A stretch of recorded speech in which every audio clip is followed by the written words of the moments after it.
Students, एक बार पुनः स्वागत है हमारे इस क्लास में। आज हम लोग 9th क्लास स्टैटिस्टिक्स का जो थ्योरी पढ़ा था, उस स्टैटिस्टिक्स थ्योरी के बेसिस पे जो ऑब्जेक्टिव क्वेश्चंस हो सकते हैं, उसको लेकर के हम आपके समक्ष हैं। हमारे बिहार बोर्ड हो या सीबीएसई बोर्ड हो, तो आपका जो एनुअल एग्जाम होता है, उन एग्जाम में ऑब्जेक्टिव क्वेश्चंस जो होते हैं वो काफ़ी महत्वपूर्ण भूमिका निभाते हैं। There are very important role of objective questions, multi choice optional question. तो आज हम लोग उसी ऑब्जेक्टिव क्वेश्चन पे आएंगे। अगर आपका ऑब्जेक्टिव अच्छा से बन पा रहा है, दैट मीन्स कि आपने थ्योरी अच्छे से पढ़ा है।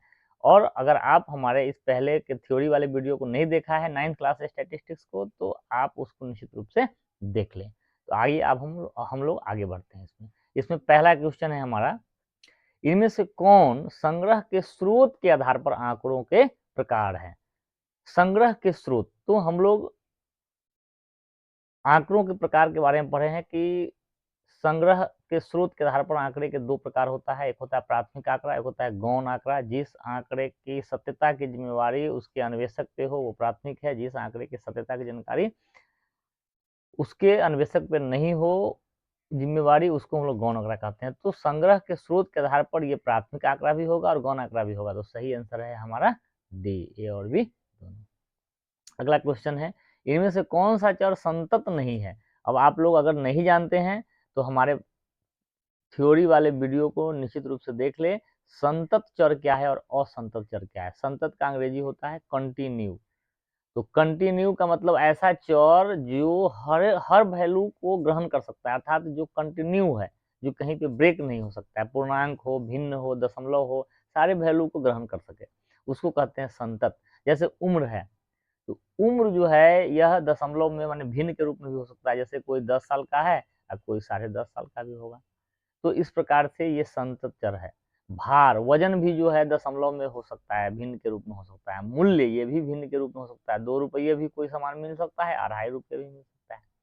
लेकिन ये जो है एक परिवार में बच्चों की संख्या, ये कभी भी पार्ट या भिन्न के रूप में नहीं होगा। बच्चे तो हमेशा पूर्ण होते हैं, तो ये कंटिन्यू नहीं रहता है। ये हर वैल्यू को ग्रहण नहीं करता है, केवल पूर्णांक वाले वैल्यू को ही ये डाटा ग्रहण कर सकता है, इसलिए संतत नहीं है। तो इसका सही आंसर हो जाएगा डी। अब है, इनमें से कौन से चर असंतत है।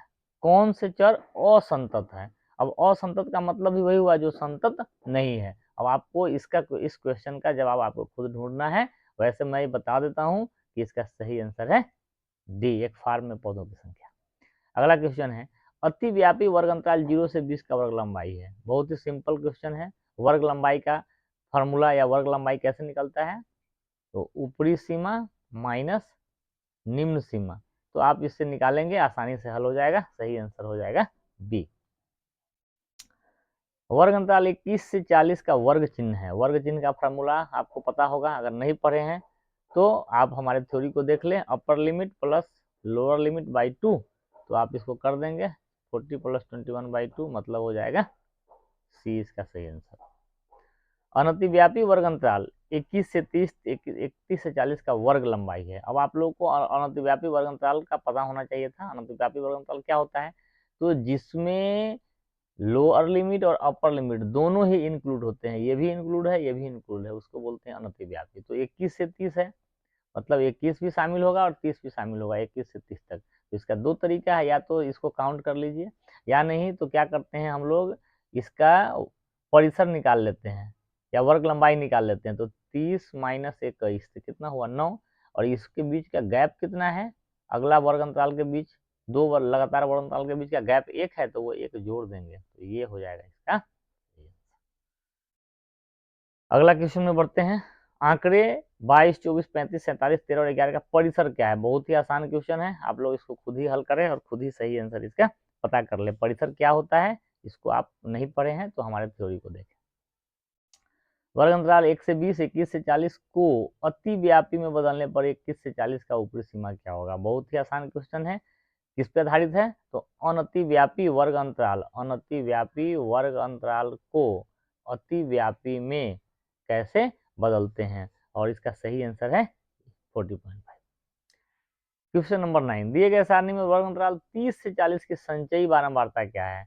तो बहुत ही आसान है। इस क्वेश्चन को हल करने के लिए हम लोग क्या करते हैं, यहाँ पे एक कॉलम ऐड कर लेते हैं ऐसे, है ना, और लिखते हैं क्या, संचयी बारंबारता। या आप मन में भी अपने से कैलकुलेट कर सकते हैं 30 से 40 का, तो इसके पहले वाले सारे को जोड़ देना है।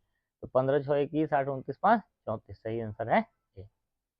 दिए गए सारणी में वर्ग चिन्ह 15 का वर्ग अंतराल क्या है? वर्ग चिन्ह 15 का वर्ग अंतराल, अब क्या है, यहाँ पे वर्ग चिन्ह है बाबू, ये वर्ग अंतराल नहीं है।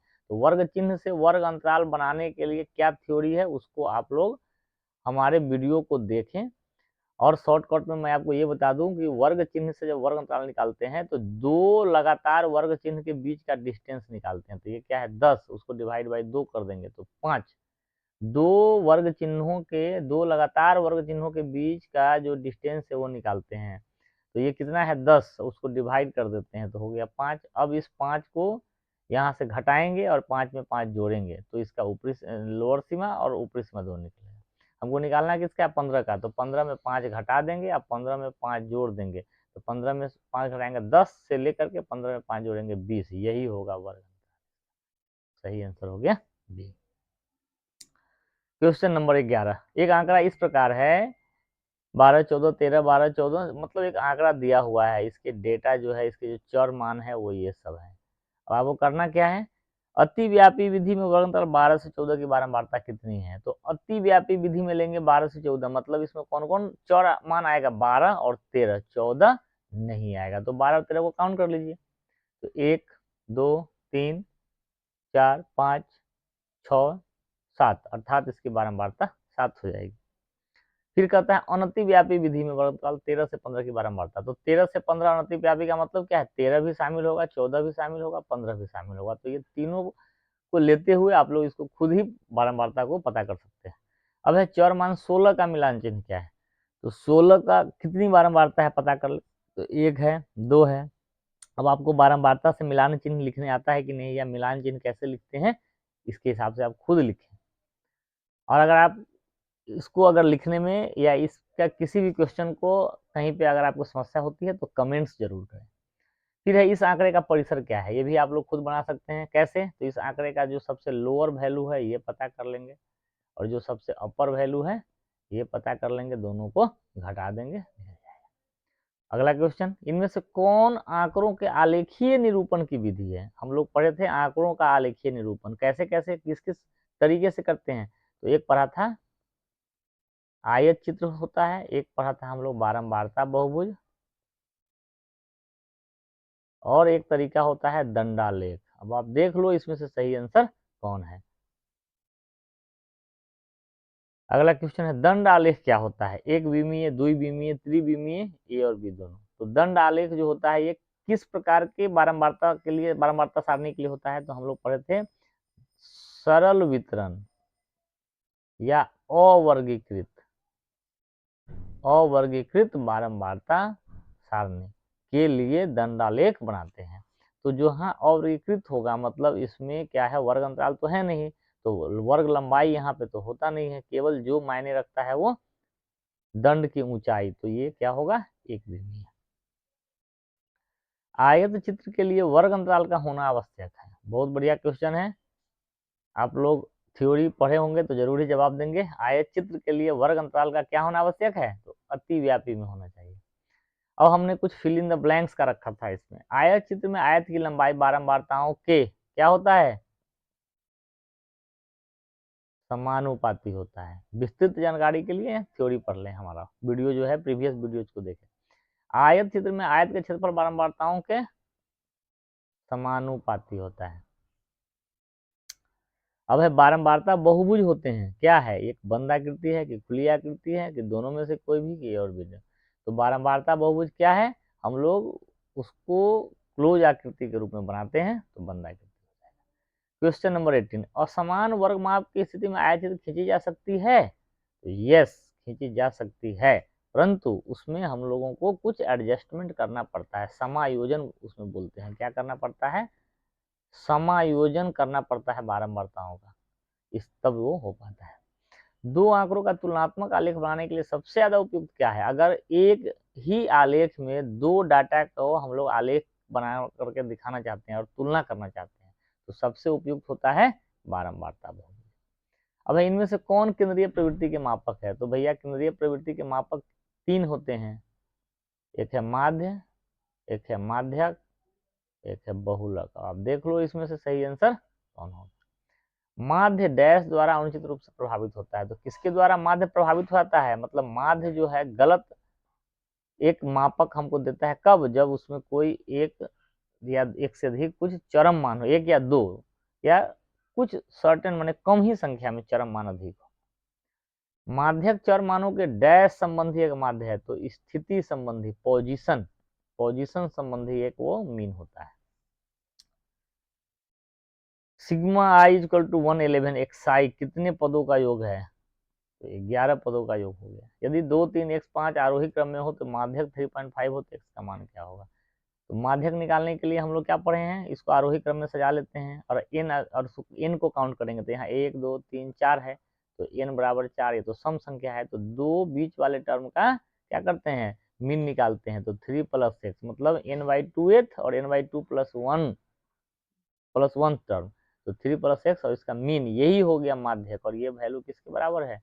3.5 के बराबर है। तो x का वैल्यू क्या आ जाएगा? 4 आ जाएगा। तो x का मान यहाँ पे 4 हो जाएगा। अगला क्वेश्चन, यदि चौर मान 5 10 x 20 तथा बारंबारता 6 3 8 3 हो तो x का मान क्या होगा यदि माध्य 12 हो? तो हम लोग माध्य के लिए फॉर्मूला क्या पढ़े हैं? सिग्मा fi xi बटा सिग्मा fi। तो आप सबको जो है गुना करते रहना होगा। तो यहाँ हो जाएगा 6 पंजे 5 × 6 प्लस 10 × 3 प्लस x × 8 प्लस 20 × 3 है बटा, इस सबको जोड़ना होगा। तो 6 3 9 8 17 3 20 और ये हो जाएगा 12 के बराबर। इस इक्वेशन को हल करेंगे तो इसका वैल्यू आ जाएगा। आशा है आप लोग इसको हल कर पाएंगे, बहुत ईजी है। अब है प्रथम 10 अभाज्य संख्याओं का माध्य और माध्यक होगा। तो पहले तो 10 अभाज्य संख्या लिख लेंगे, 2 3 5 7 11 13 17 19 23, कितना हुआ? 4 4 8 9 और उसके बाद 29। अब इन सबों का माध्य निकाल देना है, मतलब सबको जोड़ करके और जितनी संख्याएं हैं 10 से भाग देना है। और माध्यक निकालने के लिए क्या करना है? आरोही क्रम में सजा देना है, और जो मिडिल मोस्ट टर्म है, जो सबसे मध्य वाला टर्म है, ठीक है ना, अगर n ऑड हो तो n + 1/2वां टर्म, और n इवन हो, यहाँ तो n इवन है, तो हम लोग n/2th और n/2 + 1th टर्म का मीन निकाल देंगे। तो आप लोग इसको खुद से बनाइए, अगर नहीं हो तो आप कमेंट्स करें। यदि आंकड़े की सत्यता का उत्तरदायित्व अन्वेषक पर हो तो उस आंकड़े को क्या कहते हैं? तो उसको हम लोग कहते हैं प्राथमिक आंकड़ा। दंडों के निर्माण में लंबाई का महत्व होता है चौड़ाई का? तो दंड जो होते हैं उसका चौड़ाई मायने नहीं रखता है, वो एक बिमीय होता है। दंड क्या होता है? दंडालेख क्या होता है? एक बिमीय। तो केवल इसमें लंबाई का महत्व होगा, इसलिए इसका सही आंसर लंबाई होगा। और समान वर्ग माप की स्थिति में आयत खींची जा सकती है? तो यस, खींची जा सकती है, परंतु क्या करना होगा? एडजस्टमेंट करना होगा। एक अतिव्यापी वर्गों वाले वितरण को बिना वर्गों को अतिव्यापी, सॉरी यहाँ पे होगा अनतिव्यापी, एक अनतिव्यापी वर्गों वाले वितरण को बिना वर्गों को अतिव्यापी बनाए बारंबारता बहुभुज बनाया जा सकता है?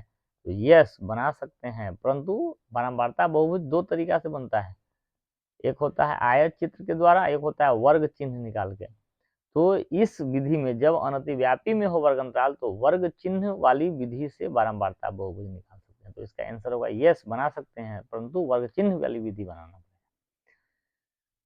अगला क्वेश्चन, संतत चर के लिए डैश प्रकार का वर्ग अंतराल उपयुक्त होता है? तो जब संतत चर हो अर्थात हर मान को वो ग्रहण करता है तो किस प्रकार का वर्ग अंतराल लेना चाहिए? तो अतिव्यापी, क्योंकि अतिव्यापी संतत के लिए ही होता है।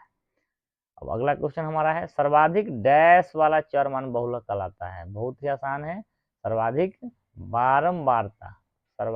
बारंबारता वाला जो चर मान है वही क्या कहलाता है? बहुलक कहलाता है।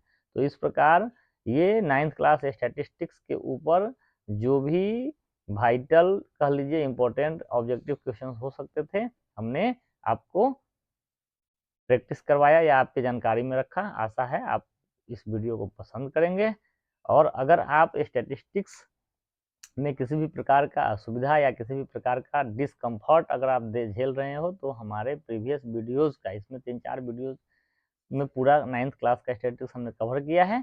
इसको ज़रूर ही देखें, ये काफ़ी फ़ायदेमंद होगा। Thank you.